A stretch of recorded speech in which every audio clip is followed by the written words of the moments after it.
Hey everyone, I'm the Ember, and today I'm breaking down how I made this sci-fi computer in Blender 4.4. I'll share tips for modeling and texturing, things that can save you time and spark ideas for your own projects.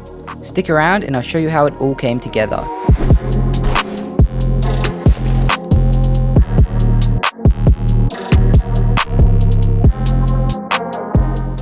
So when I started this project, I wasn't exactly sure what I wanted to make.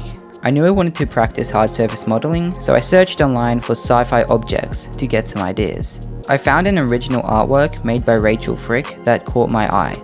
The link to it is in the description. I wanted to see if I could recreate it with Blender and my current skills, so I jumped straight in to start practicing. To start, I blocked out the main shape of the computer with basic geometry, just a cube with some bevels, nothing too fancy. The idea here is to quickly establish the overall proportions and make sure everything feels balanced. Here's a quick tip: if you go up to this drop down, then click cavity, and then you can change it from screen to both. Now you can see your edges heaps more clearly while modeling. Then I moved on to adding details like screws and bevels. I used a lot of booleans in this project. They can really help to add precise cutouts like the screen recess and the slider grooves.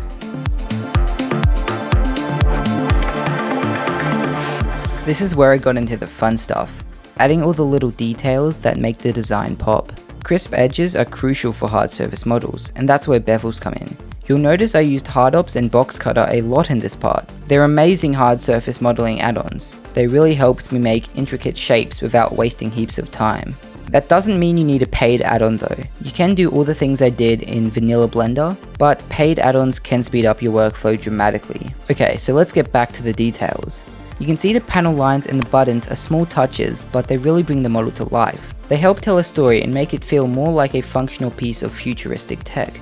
Adding lots of little details can make or break your model. So make sure you don't add too many little details, but you add enough to make it feel like a functional object.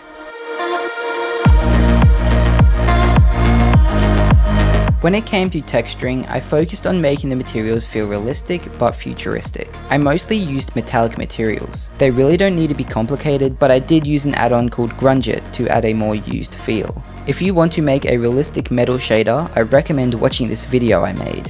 So for the labels and stickers, I just downloaded an image from the web, and then I imported it as an image on a plane. After it has been imported, I cut it out with the knife tool. Then I used a shrink wrap modifier to place it perfectly on the object. These details are super easy to add and don't complicate the geometry. If you want to add even more detail, you can apply the modifier, then adjust it in edit mode to look like the sticker is peeling.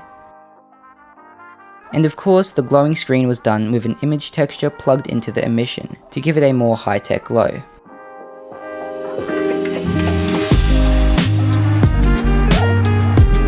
Lighting makes or breaks a render, especially for hard surface models. For my scene, I used HDRI lighting to get realistic reflections, and I added an area light to fill in the gaps.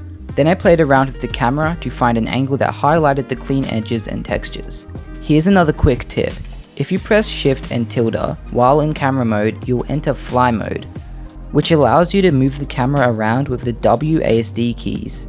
And you can use the Q and E keys to move up and down, while the mouse wheel changes your speed. Okay, so in the render settings, I made sure to optimize the settings for good balance between quality and render time. A quick color grade in Blender's compositor and some glare made everything pop. Okay, so that's about all I have for you today. If you like this sort of content, make sure to subscribe and drop a like, and I will see you in the next one.